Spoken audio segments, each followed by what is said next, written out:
그래, 좀. 이 짧은 말들이 세계 최고 수준의 인공지능 시스템을 멈춰 세웠다는 사실 믿기시나요? 전 세계에서 가장 앞선 언어 분석 기술조차 한국어 앞에서는 이상하리만치 자주 오류를 일으켰습니다. 수십 개 언어는 매끄럽게 처리하면서도 유독 한국어만 분석하지 못한 겁니다. 도대체 왜일까요? 무엇이 완벽에 가까운 AI마저 포기하게 만든 걸까요? 지금부터 그 답을 찾아가는 여정을 함께 시작해 보시죠. 그 전에 1초만 투자해서 좋아요, 구독 부탁드립니다. 영상을 만드는데 큰 힘이 됩니다. 안녕하세요.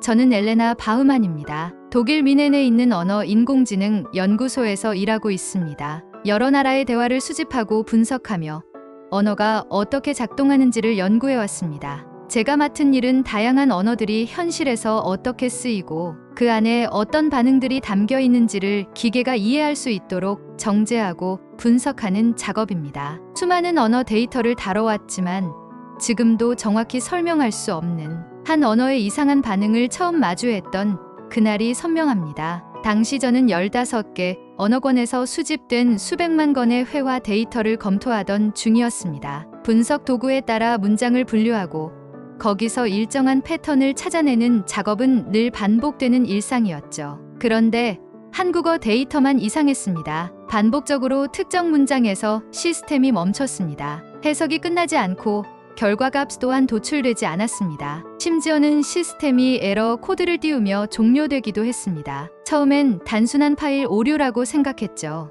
하지만 파일을 다시 받아도 오류는 똑같이 반복됐습니다. 에이, 그건 좀, 어머, 진짜 웃겨. 됐어.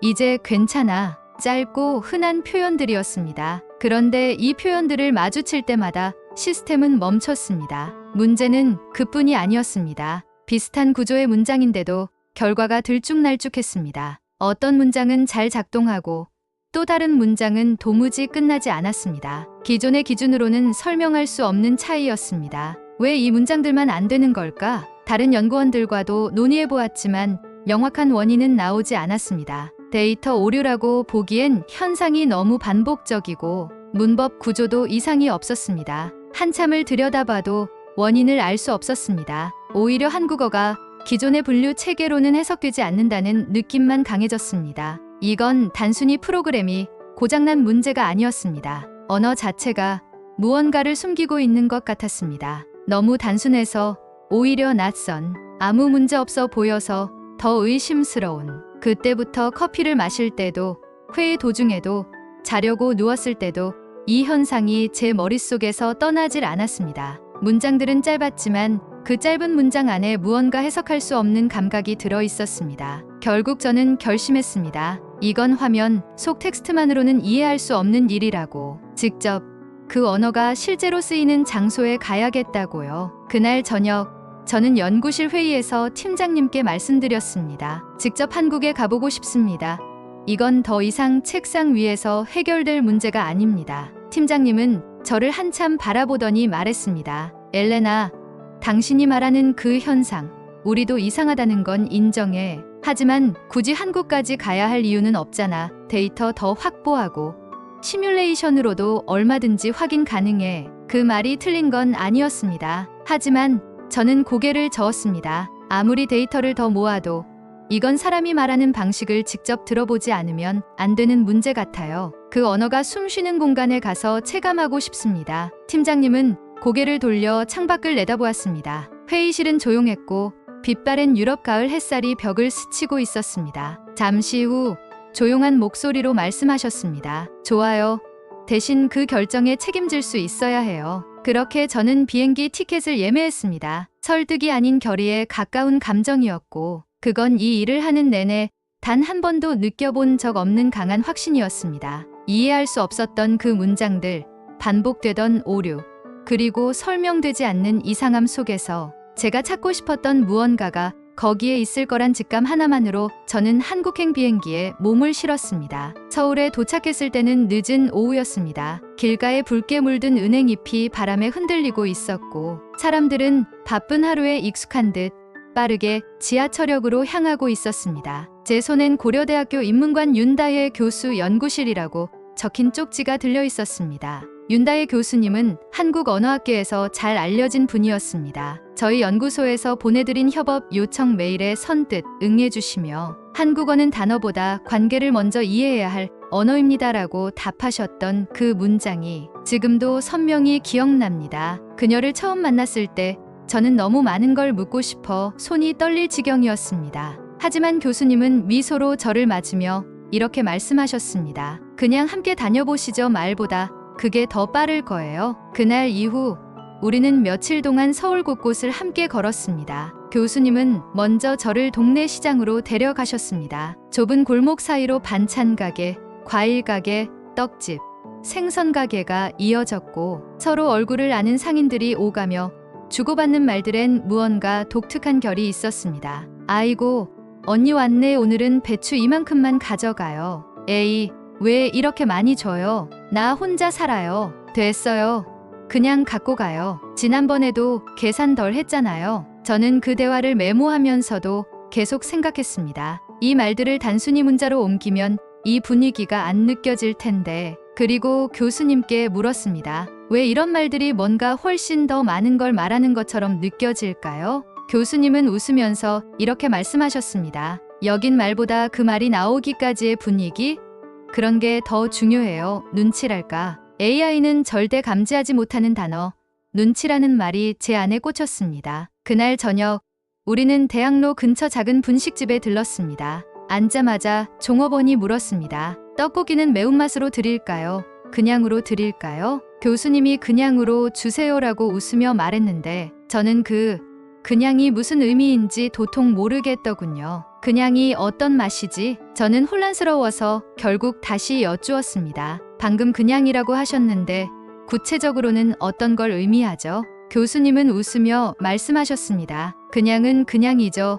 특별한 기준이 없는 중간의 감정을 말하는 거예요. 그리고 덧붙이셨습니다. 말은 중립적인데 듣는 사람은 그 안의 분위기나 톤, 표정, 관계를 다 포함해서 의미를 이해하죠. 그때 저는 메모를 멈췄습니다. AI는 표정도, 분위기도, 인간 사이의 미묘한 감정거리도 알지 못합니다. 하지만 한국에선 그런 것들이 언어를 구성하고 있었습니다. 며칠 뒤엔 지하철에서 아주 흥미로운 장면을 보았습니다. 학생 둘이 앉아서 대화를 나누고 있었는데 한 학생이 말했습니다. 됐거든.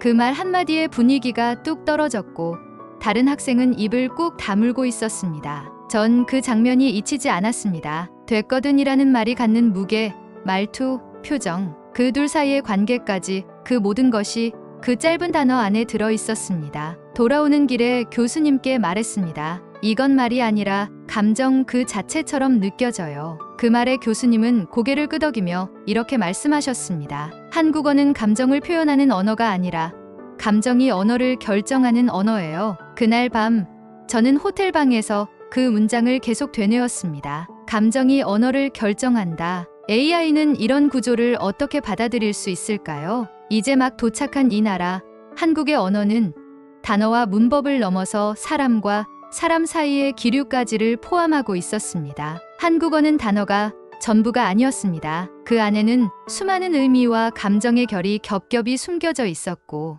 AI는 그 겹을 전혀 읽어내지 못하고 있었습니다. 아직은 단정할 수 없지만 이곳에서 더 많은 사람들의 말을 듣고 그 안의 공기를 느껴본다면 분명히 뭔가 실마리를 찾을 수 있을 거란 느낌이 들었습니다. 그리고 그때 처음으로 제가 이 나라에 온 이유가 단순한 오류 해결이 아니라 어쩌면 기계가 절대 도달할 수 없는 인간 언어의 본질을 마주하기 위한 여정이 아닐까 하는 생각을 하게 되었습니다. 한국에서 교수님과의 동행은 어느새 저에게 새로운 일상이 되어 있었습니다. 하루는 다혜 교수님이 저에게 제안을 하나 하셨어요. 엘레나 씨, 이젠 사람들 속에서 진짜 생활을 해보는 게 좋을 것 같아요. 그리고는 웃으며 덧붙이셨죠. 제가 잘 아는 분이 계신데요.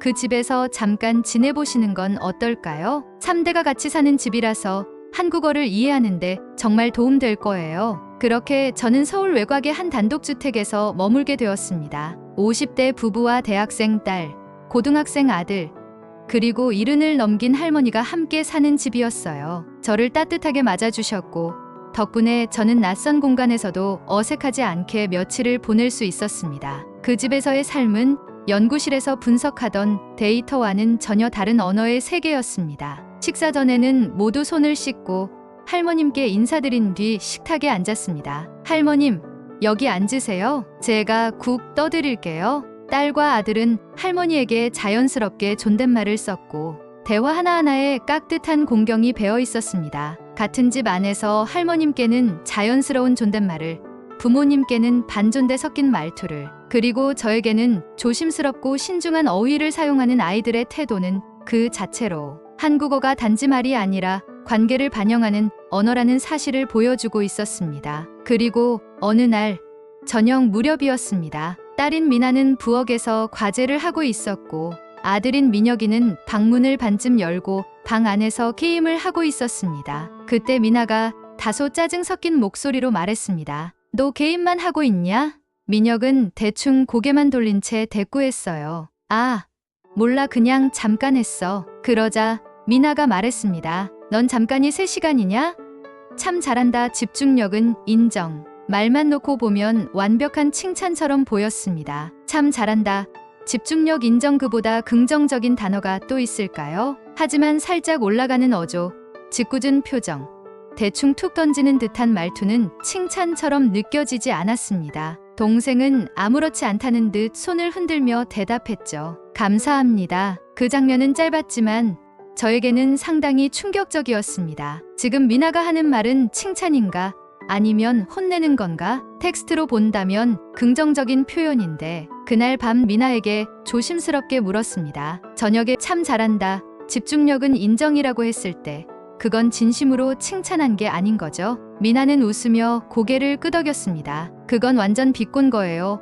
한국에선 똑같은 말이라도 상황이나 말투에 따라 전혀 다르게 들릴 수 있어요. 표정이나 분위기를 모르면 진짜 오해하기 쉬워요. 잠시 생각하더니 덧붙였습니다. 외국인들이 한국어 배우면서 제일 헷갈려하는 부분도 바로 이거예요. 그 순간 저는 스스로 부끄러워졌습니다. 제가 지금까지 수백만 건의 문장을 분석해왔다는 자부심은 그 짧은 대화 한 줄 앞에서 무너지고 말았습니다. 단어는 칭찬인데 상황은 장난이고 감정은 혼합되어 있었습니다. 그 말은 기계가 절대 해석할 수 없는 것들로 이루어져 있었습니다. 저는 문득 그동안 겪었던 일들이 하나둘 떠올랐습니다. 진짜요? 그 말 한마디에도 놀람, 감탄, 의심이 섞여 있었고 뭐는 궁금해서 묻는 말이기도 하고 짜증이 담긴 반응이기도 했습니다.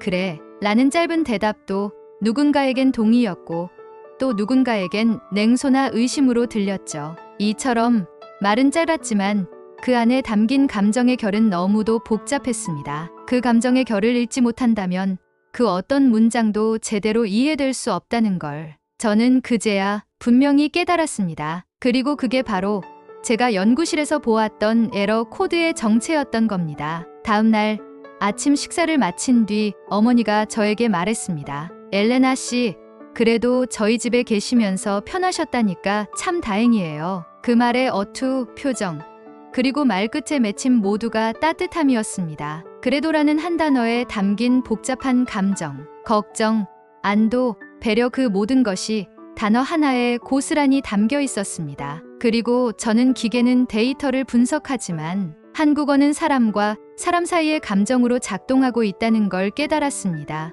독일로 돌아온 뒤 저는 곧바로 새 분석 모델 개발에 착수했습니다. 한국에서 직접 보고, 듣고, 느꼈던 감정의 결을 어떻게든 데이터화할 수 없을까? 그 고민으로 메일을 보냈습니다. 기존 모델은 텍스트의 구조만을 분석했지만 새로 설계한 알고리즘은 대화의 전후 맥락, 말하는 이의 감정 상태, 상대와의 관계 등을 추론할 수 있는 구조로 진화했습니다. 됐어라는 한마디에 담긴 감정의 농도, 참 잘했네라는 말이 칭찬인지 비꼼인지 이제는 어느 정도 구분해내는 단계까지 왔습니다. 처음 테스트한 날 저는 숨을 죽였습니다. 화면 위에 떠오른 한국어 문장에 오류 없이 분석값이 나오는 걸 보며 정말로 손이 떨릴 정도로 기뻤습니다. 전체 문장 중 약 70% 한국어 대화에서 감정의 흐름과 뉘앙스를 일정 수준 감지하는 데 성공한 것이죠. 하지만 기쁨은 오래가지 않았습니다. 그 남은 30%는 여전히 이해할 수 없고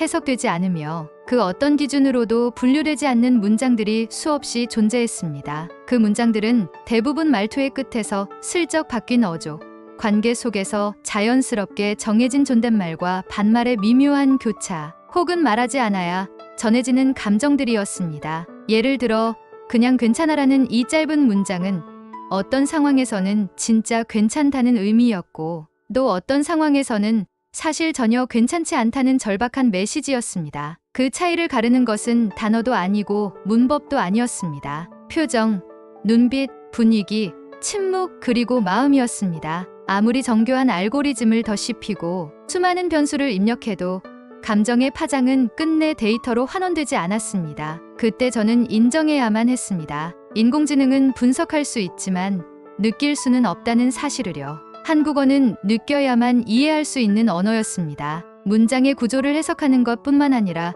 말하는 사람의 마음을 헤아려야만 이해할 수 있었습니다. 결국 제가 한국에서 얻은 가장 큰 수확은 새로운 알고리즘이 아니라 사람이 말할 때 왜 그렇게 말하는지를 이해하는 감각이었습니다. 그것은 수많은 데이터를 통해서도 얻을 수 없었던 것이고 단지 그 사회에서 함께 숨 쉬며 그 문화와 관계 안에 들어가야만 느낄 수 있었던 것이었죠. 그래서 저는 이제 인공지능이 한국어를 해석을 할 수는 있어도 이해는 할 수는 없다고 말합니다. 그것은 수천 년을 거쳐 감정과 관계, 정서를 품어온 문화의 결정체였습니다. 한글은 소리의 과학을 넘어 마음의 결을 기록하는 문자였고 한국어는 그 문자를 통해 사람 사이의 온기를 지켜온 언어였습니다. 저는 이제 압니다. 한국어를 온전히 이해하려면 분석이 아니라 공감이 필요하고 연산이 아니라 정이 필요하다는 것을요. 한국어는 사람을 위한 언어였습니다. 그리고 그 아름다움은 인공지능이 아닌 사람만이 끝까지 배워갈 수 있는 인류의 자산입니다.